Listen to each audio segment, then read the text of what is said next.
My husband yelled at me on the phone, saying he wants a divorce. I thought as I came back from my work trip. He's fed up with me, but I've had enough too. If I say sorry, maybe he'll change his mind. I understand, I said to him on the phone. But instead of going to my husband's parents' house where he was, I went somewhere else. My name is Sophie, and I'm 28 years old.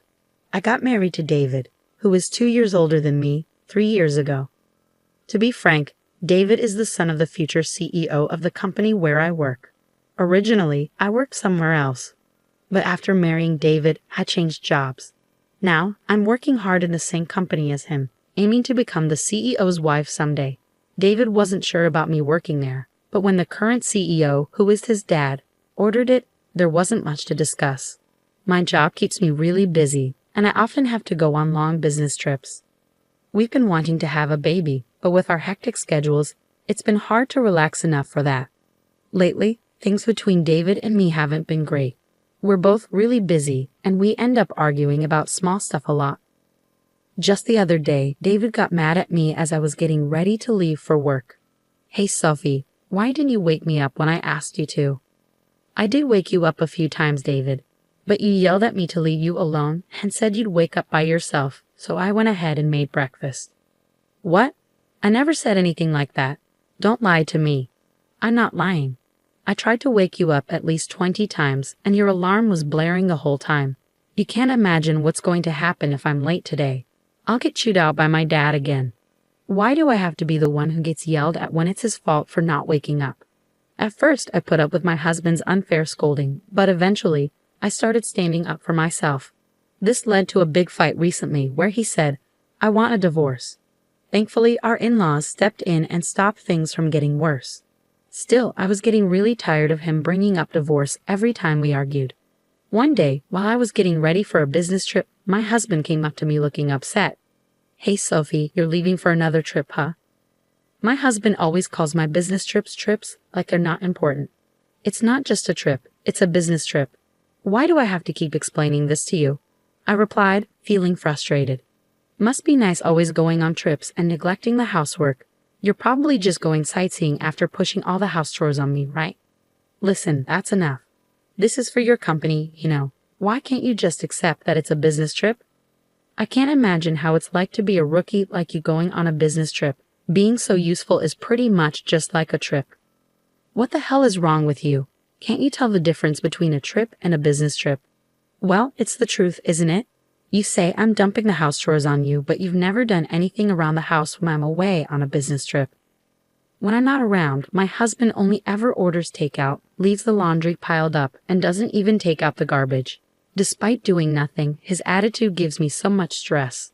Even the divorce drama last time was all because of his personality. Even though we both work and spend the same amount of time on our jobs, all the housework is left to me. On top of that, he acts all superior and domineering, which I couldn't stand. Trying to discuss it with him is pointless as he never admits to any fault on his part. Instead, he always turns it around and blames me. As I continued getting ready for my business trip in silence, my husband started yelling at me again. For goodness sake, the wife of the future CEO shouldn't be taking business trips so lightly. If you're not assertive like me, the other employees will walk all over you. That's exactly why I'm working hard. I need to learn the job and meet with different clients.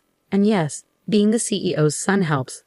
But we also have to acknowledge the efforts of all the employees who work hard to keep the company running smoothly. What are you talking about? The company's success is because of the hard work of all the employees, not just because you're the CEO's son. You should work as hard as everyone else. At those words, my husband got really angry and shouted, "What do you mean, work harder?" The other day, I overheard some employees talking. They said you always pass off overtime and difficult tasks to others and complain a lot. What? Who said that? I'll fire them immediately. That's not the point. Can't you see that you're the one in the wrong here? Can't you see that you're just riding on your father's reputation? My husband's eyes widened with anger, and he grabbed my bangs roughly. Don't get too ahead of yourself. Who do you think got you this job in the first place? Ouch, let go. You're only able to work at this prestigious company because you're married to me, got it? Refuse the business trip. I won't allow you to neglect our home for some work trip. I've explained it many times, it's for my job. I can't just refuse. Shut up. Stop arguing back. You married me, so you should just listen quietly to what I say. Suddenly, his grip on my hair loosened, and I stumbled back onto the floor. If this argument keeps going, it might end up in another threat of divorce. I managed to push my husband out of the room and focused on getting ready for my business trip. When I come back, I'll have to deal with a week's worth of chores piled up by my husband. I bet the laundry will still be there, and the trash will be overflowing. Just thinking about it made me feel exhausted even before the trip. The next day, as planned, I headed off on my business trip. I focused on my work and didn't let personal issues get in the way. When I got back home after a week, I couldn't believe what I saw. I'm back. The house was sparkling clean, just like the day I left for my business trip. It was a pleasant surprise. Thank goodness. Maybe David finally understood how I felt. Perhaps he had a change of heart and decided to help with the housework. Just as I started feeling relieved that my husband was being more supportive, I saw divorce papers on the table. What? What's this?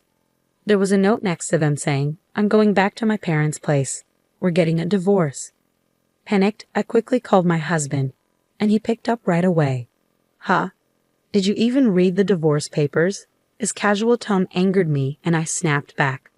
Wait, are you seriously talking about divorcing me? Of course. You'd be in trouble if I did, wouldn't you?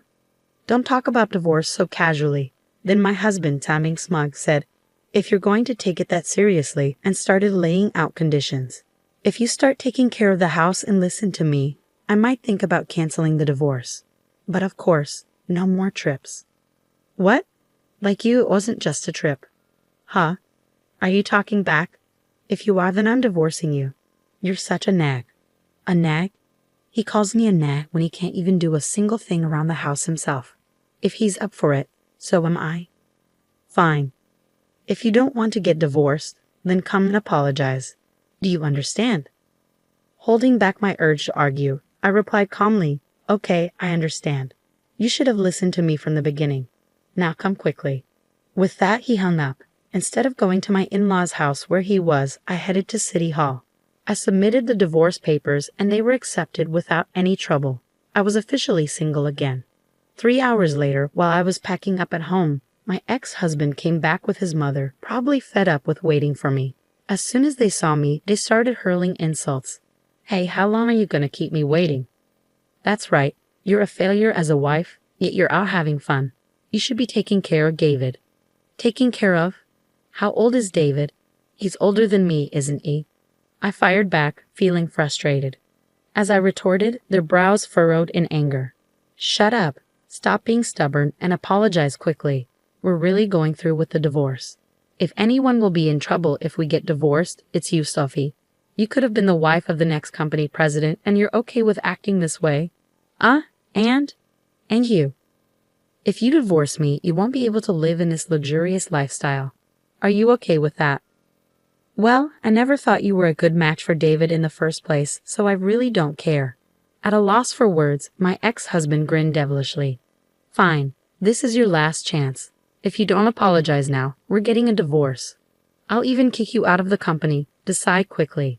At that moment, anger surged through me like a fireball. I had to make him understand the reality of the situation. We're already divorced, you know. What? Just as you wished. I've already submitted the divorce papers and they've been accepted, so I'm no longer your wife. What? Her ex-husband and mother-in-law stood there in shock. After a moment of silence, he finally spoke up. What are you talking about? This must be a joke, right? You wouldn't?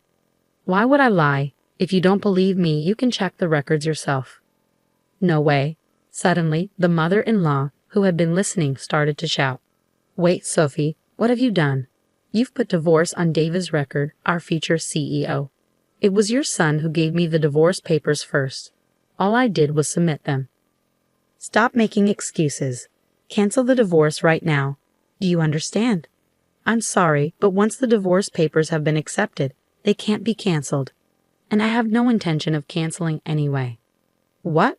The mother-in-law was speechless, and the ex-husband just hung his head in defeat. Ignoring them, I continued, I'm tired of being ridiculed every time I go on a business trip and having to juggle work and housework every day. As far as I'm concerned, you're nothing but a burden. So Sylvie, Calm down. Calm down. I'm perfectly calm. What's the point of being married if it's just a title? All you care about is yourself, isn't it? I didn't mean it like that. Do you realize you're losing your status as the CEO's wife? Are you okay with that? I didn't join your company to become the CEO's wife.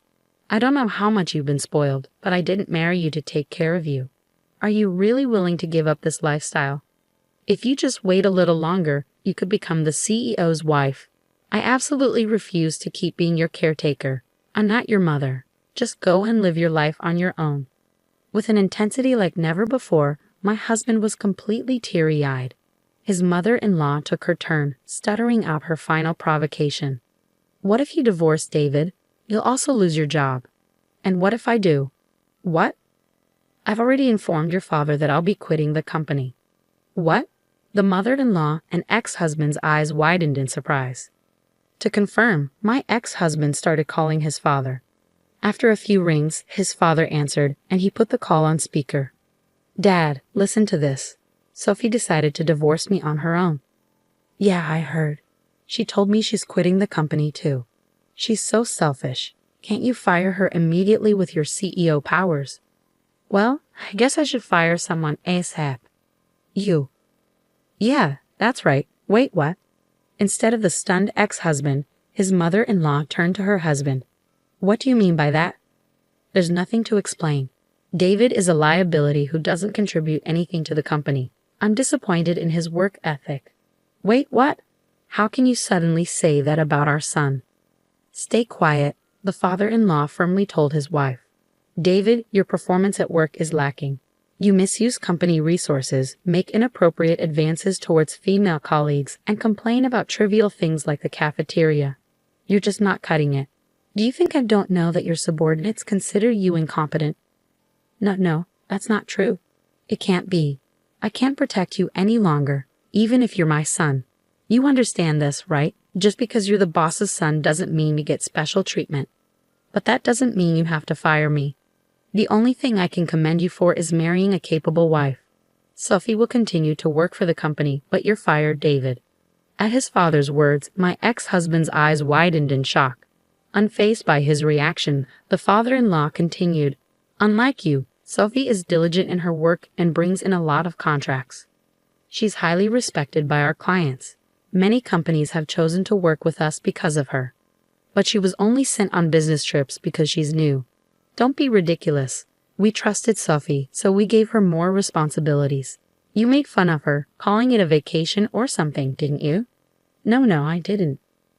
Let me make it clear. There's no place for you here until you become independent. Never come back to this house, understood?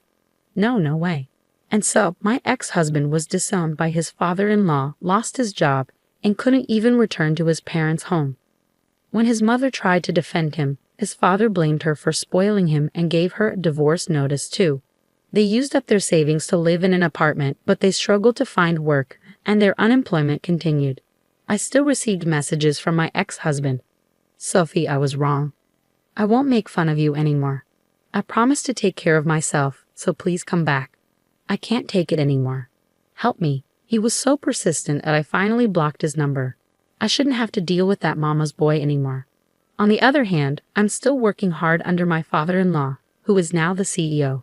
I have my own team, and I'm enjoying fulfilling days. I'm grateful that my father-in-law is a supportive manager. From now on, I want to pursue my goals without being held back by meaningless